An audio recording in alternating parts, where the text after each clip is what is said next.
C-O-L-O-R. Sometimes with a U if you're feeling fancy, but I'm American and we don't got time for fancy, I don't make the rules. Either way, we're talking about color. So much impact and feeling and beauty in an artwork comes from its use of color. But it can also be one of the hardest parts of an artwork to tackle because it's not really just one thing. It's a plethora of hues and values and mixing and lighting and palettes and a bunch of scientific theories and unclear terminology. I mean, saturation versus chroma. Try to explain the difference in 30 seconds. Go. Yeah, no, don't even try because I don't even really know. I mean, what is this explanation? What?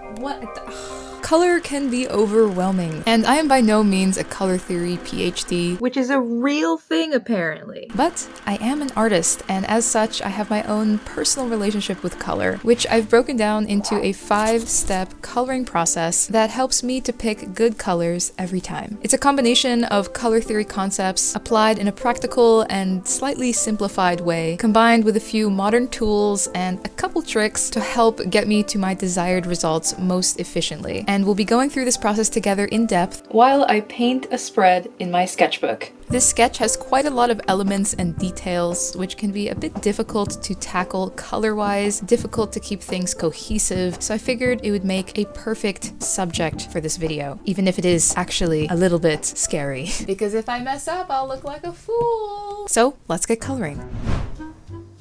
The first thing I do before I start painting is to take a picture of the sketch and then experiment with the colors digitally.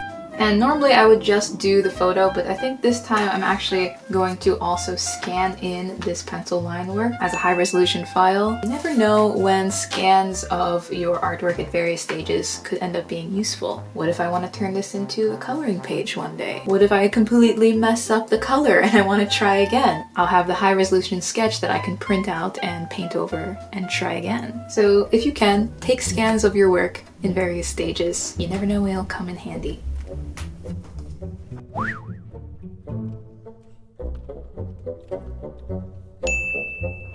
Now let's see what we can do with the colors. Working digitally means that I have the freedom to experiment with color as much as I want without messing up the actual painting. I'm using Clip Studio Paint EX, but you can do this with pretty much any software. Procreate, Photoshop, whatever you got. At this point, we're only going to be doing very, very simple color thumbnailing just to get the color palette. Working digitally also means I don't have to use up precious art materials, some of which costs more than human blood. And they wonder why artists are hungry. But if working digitally is not an option, another method is to do small color thumbnails on a separate piece of paper. Even though this does use up materials, it has the added bonus of being able to experiment with the actual paints that you're going to use in the final painting, which helps you get a feel for the mixing process. Personally, depending on the medium and complexity of the painting, sometimes I utilize both methods. First, I will do a digital thumbnail, and then I will do a few tests on actual paper, like I did with this Spark Foundry illustration, for example. I especially like doing this when using watercolor, because you kind of only have one shot with watercolor, so the extra prep can really help minimize mistakes. But for this illustration, I'm going to be using acrylic gouache, which is an opaque medium, a lot more forgiving, so I'm just doing the digital thumbnail. The goat is like a mess. I don't know what to do with the goat. It's such an inconvenient placement for an object, but we'll figure it out. Figuring out the colors for a piece is like solving a puzzle, but once you get it, it's so satisfying. What I like to do when I'm struggling to pick a good palette is to look at photographs. Nature is truly the greatest artist. Just grab any photo and color pick the main areas to get palette inspiration. I really like this one. I've got to use this at some point. Another way is to just straight up look for color palettes, like Google color palettes, and you will find tons and tons of them. Zaccy forgot something, as usual. She needs to try this book. Son of a cephalopod. The lengths I go to be helpful. And does anyone appreciate it? Of course not. If they did, they'd buy my sticker. All right, let's do this. Can't figure this out. What the heck, Steve? You forgot to mention books. What? It's a color book. You're making a video about color, right? Oh yeah, forgot about this. The Complete Color Harmony Pantone Edition. You know, I've never used this for picking out color palettes. Well, now's the time. Nah. What do you mean, nah? Something about the circles just doesn't help me visualize the colors on my sketch. That's why I've never used it before. But do you have any idea what I went through? It did remind me about something though, Steve. And last but not least, I love going to my favorite artists and art books to get color inspiration. Highly recommend this book, by the way, for learning about color theory. Color and Light by James Gurney. It cannot be stressed enough, though, that when doing this, the goal is never to try to copy someone else's work. I'm not looking for a painting that is super close in composition to mine, that I can just copy pigment for pigment and proportion for proportion. In fact, I usually try to look at art from many different styles and artists and genres so that I can broaden my perspective and not get too influenced by any one artist. The key is just to extract elements, not entire compositions. So I was just scrolling on Instagram and was super inspired by this piece and figured this would be a great opportunity to show and further explain what it means to get inspiration from other artists and other artwork. How do you retain your originality?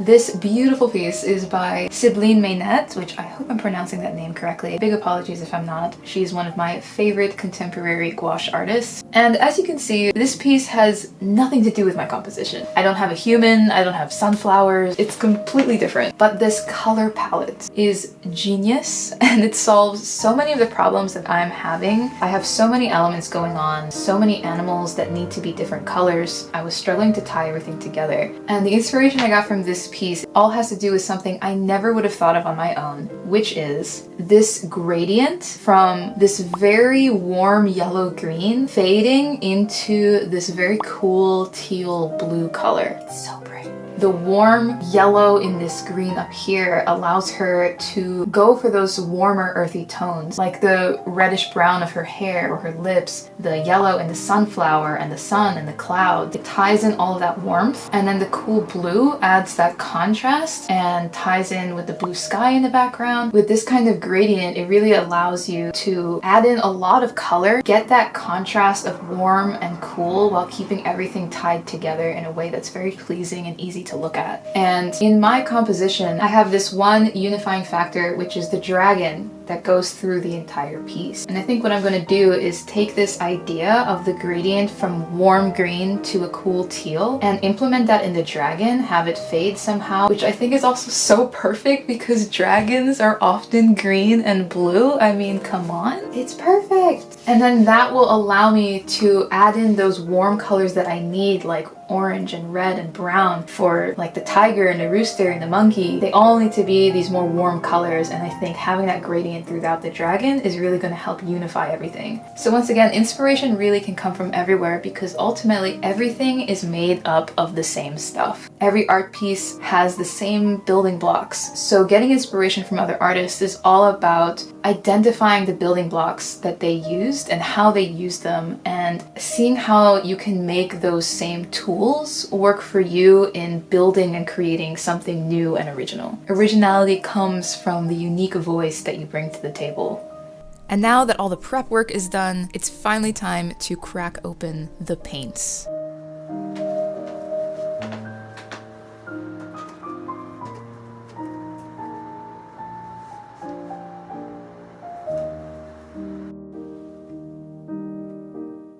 It is a new day. We're gonna start painting today. But first, I have some orders to fulfill. Duty calls. I thought it would be fun to start hiding shop coupons in my videos as a thank you for watching. So, use code DRAGON24 to get 15% off your next purchase from my shop over on Zaccura.com. Will it expire at some point? Maybe. I don't know. For now, it won't. Maybe I'll just put a limit on how many people can use it. This order looks so good. It's all the purples. Even matches my shirt. As an independent creator, all of my supplies and materials and tools to make art and these videos comes directly from the support of my audience and customers. And considering the price of art materials, I feel so grateful to be able to do what I do. I put the same amount of love and care into wrapping every single order, whether it's a bunch of stuff or just one sticker, because every bit of support really means the world to me, and I hope that that love shows when you open up your order. So thank you so much for supporting this independent artist. And by the way, subscribing to this channel also really helps support, and it's free. So tippy tap that little button and the thumbs up, and let's get back to that dragon painting now, shall we? Step 2 is palette setup and color mixing. I'm going to be using Turner Acryl Gouache, which is my favorite medium to paint with at the moment.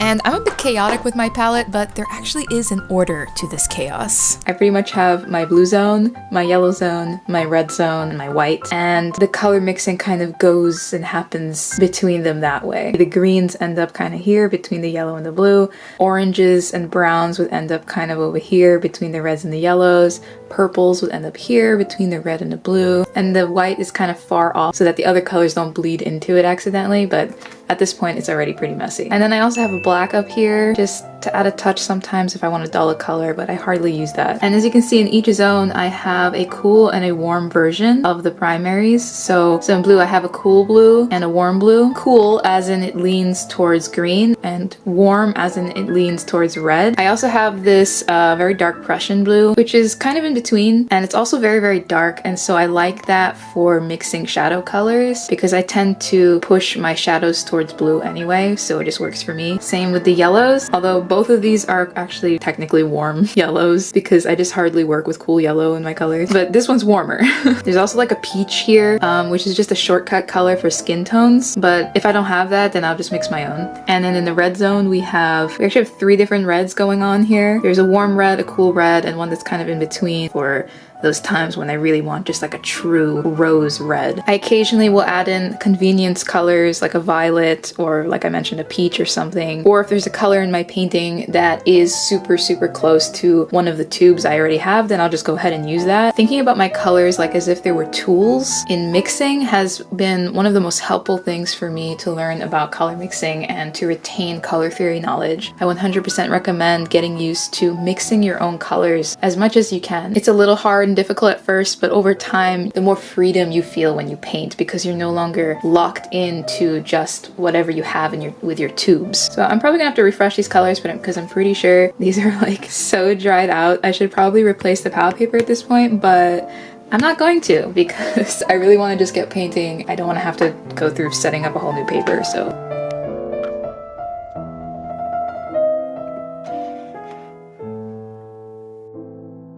Now before I jump right in with coloring the actual piece, first I'm going to go over to a different unused page in my sketchbook and do some swatches. I want to pre-mix some of the main colors in my composition and get them out in paint so that I know what I'm working with. So the first color I'm trying to mix is the very, very warm green. I mean, it's almost yellow pretty much. Ooh, I think I nailed it on that first try. What? It's the YouTube gods. Let's talk about color mixing, the beast that it is. There is one very simple concept that demystifies paint mixing into something very practical, and it goes like this. First, imagine the 3 primaries, red, blue, and yellow as a triangle. Now, some of you may be thinking, those aren't the actual primaries. But when it comes to paint mixing specifically, red, blue, and yellow are the 3 village elders that hold all of the power, alright? So take it up with them, not me. Now, if you want to mix a pure, vibrant color, choose 2 mixing colors that lean towards each other. For example, say you want to make a green. Choose a yellow that leans towards blue and a blue that leans towards yellow, and you'll end up with a pretty centered, vibrant green. If you want a warmer green, use proportionally more of that yellow in your mix to pull it warm. For a cooler green, use proportionately more blue in your mix to pull it cool. Whatever the proportion, you will maintain the purity and saturation of the resulting color, so long as you are starting with 2 mixing colors that lean towards each other. If you want to desaturate your color, say you want a more muted green, try turning one of your mixing colors away from the other. Try a yellow that leans towards red, or a blue that leans towards red. But remember, the more the 2 mixing colors lean away from each other, the more desaturated and muddy your resulting mix will be. If they both lean away from each other, you will end up with something close to gray. And this applies with any color mixture. Even if you throw in the village elders' children, as long as you pick 2 colors that lean towards each other, the result will be vibrant. The farther and farther they lean away from each other, the more they don't get along and things start getting ugly. And that is the basics of the concept in a nutshell. Color mixing is a subject that could take up an entire video on its own. There's definitely a lot more to talk about. But for now, we really gotta start painting this dragon. We are 15 minutes into this video and we haven't even started painting. But if there is one major takeaway from this video, it should be that the more you prep, the easier and usually cleaner the colors in your final piece will be. At least, I hope so. Let's see. Let me take a deep breath. And we start to paint.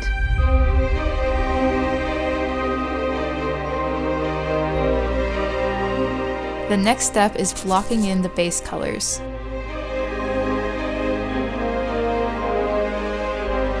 This is the most nerve-wracking part for me because I know there's no going back.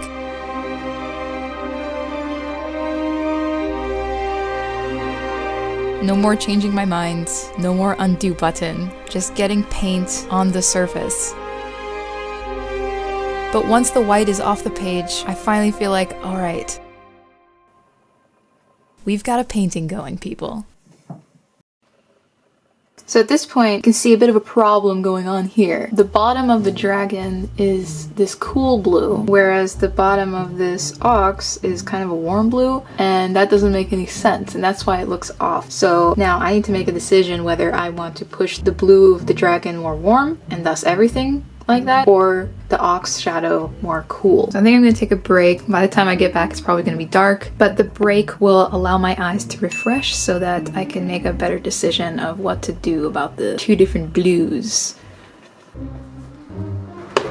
Alright, we back. We've eaten. It's dark and we can see all the problems now. It's still really early in the process though, so at this point I still have to kind of just remind myself to trust the process. Things are looking very crayon-y right now, but I have to remember that's because it doesn't have any of the shadows or the highlights, the little textural thing. Just gotta stick with it. But I do think I'm gonna push the shadows back to the original thumbnail idea, which was to have slightly warm shadows like on the bull and be gone with the cooler shadows, even though they look cool, but I don't think they're just not gonna work with the rest of the painting.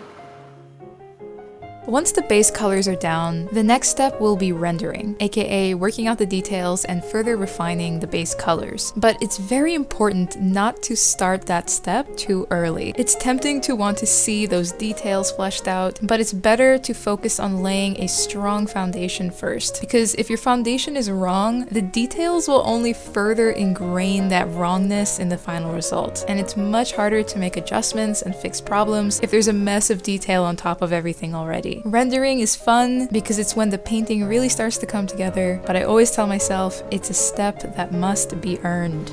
Alright, got that foundation laid, all the base colors, and those major blue shadows. Now it is time to pull out the little brush, start rendering out the details and the line work, of which there's gonna be a lot because of all of that dragon hair. I am gonna be here for a while, but it's gonna be fun.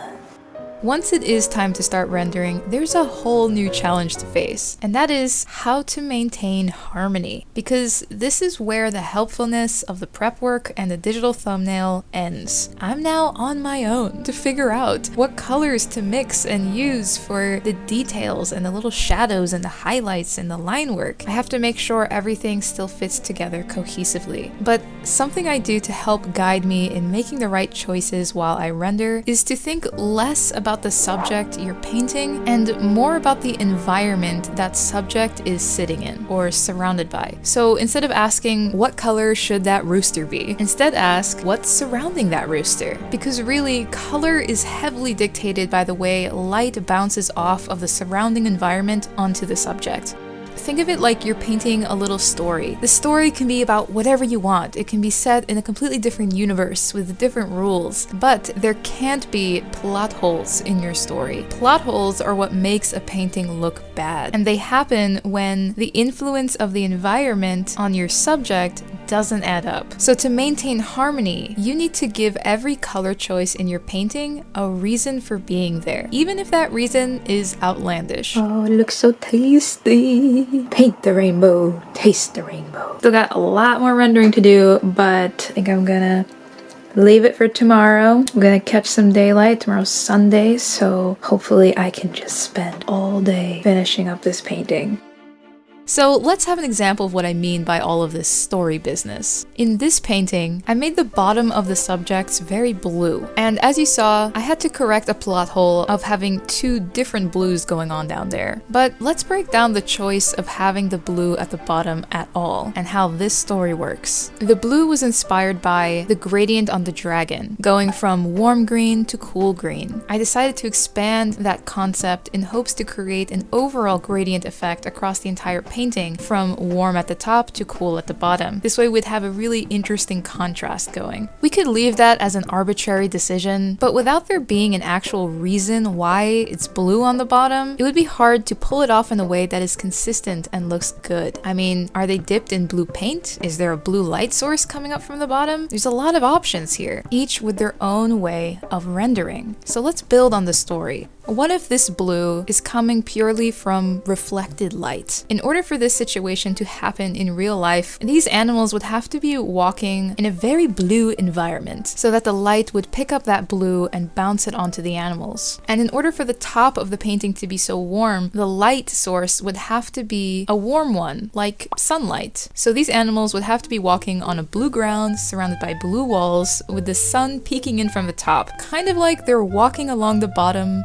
of an empty swimming pool. Kind of a weird environment, but having that image in my mind while I paint will help me make consistent color choices across the entire painting, as well as inform me on how the shadows and highlights work, assuring that my story doesn't have any plot holes, even if that story of the swimming pool is really just something to help my brain make the right calculations, and not something that I actually want to show in the final piece, even though I'm sure everyone cannot unsee it now. When you paint from photo references or life, the influence of the environment on your subject is already captured for you to copy. But when you paint from your imagination, you have to remember to add in those environmental factors yourself. Your limited human brain will never be able to match Mother Nature's intricity, but the more you paint from references and from life, the more you will pick up and remember certain patterns, and those become tools to add into your imaginative work. So, side tip, study from photographs and from life whenever you have the chance. I'm sure every artist has said this to you, but it is so true. Do it. And remember, you're an artist. Yes, you. You're creative. Yes. Yes, you are. Don't let your imagination stop with your concept sketch. Add and subtract random items into your environment, light sources and objects that light is bouncing off of to influence the look of the subject that you're painting. It doesn't matter if those items actually show within the final frame of your painting. They serve as mental tools to tell a better story.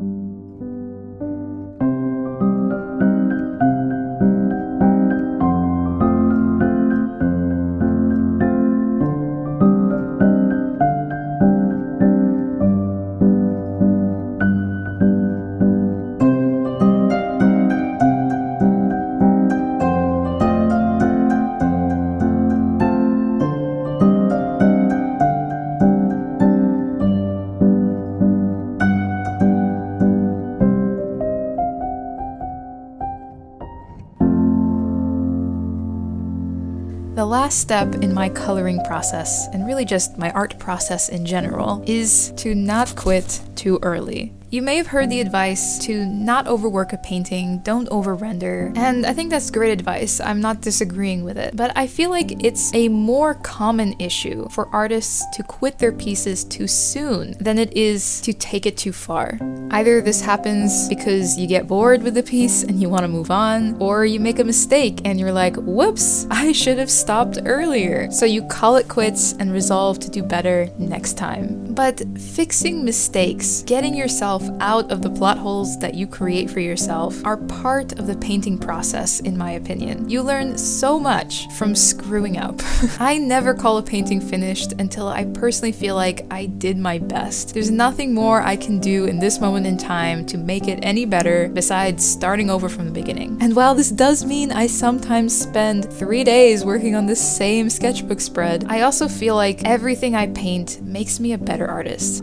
By committing fully to every piece you paint, you can squeeze out more learning and more improvement out of every piece. Even if you do end up overworking it or ruining it completely in your attempt to do your best, you will actually learn more from that experience than if you quit early out of fear of messing it up. Because you will remember that point where you really should have stopped. And when you reach that point again in a future painting, you will stop. And you'll stop not out of fear or what ifs, but out of experience and confidence, because you're actually a better artist now. And often that point where you should stop is farther along in the painting process than you think. There were countless times when I was struggling with a painting, huffing and puffing trying to fix stupid mistakes, and thinking, man, I should have stopped earlier when the painting was clean and mistake-free. But then I pushed through, I repainted, I figured out how to fix those mistakes. And then when I actually compared the final result with that earlier stage in my footage, the end result was like 10 times better than that earlier stage. And I would have never got there if I didn't commit to stepping a little further into the painting than I felt comfortable with.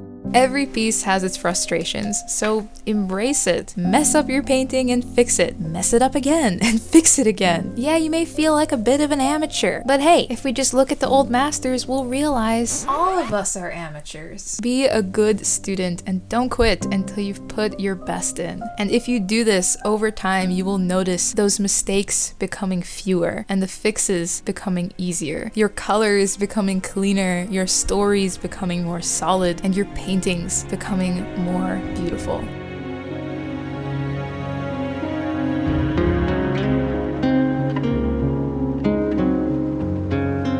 Finished with the painting.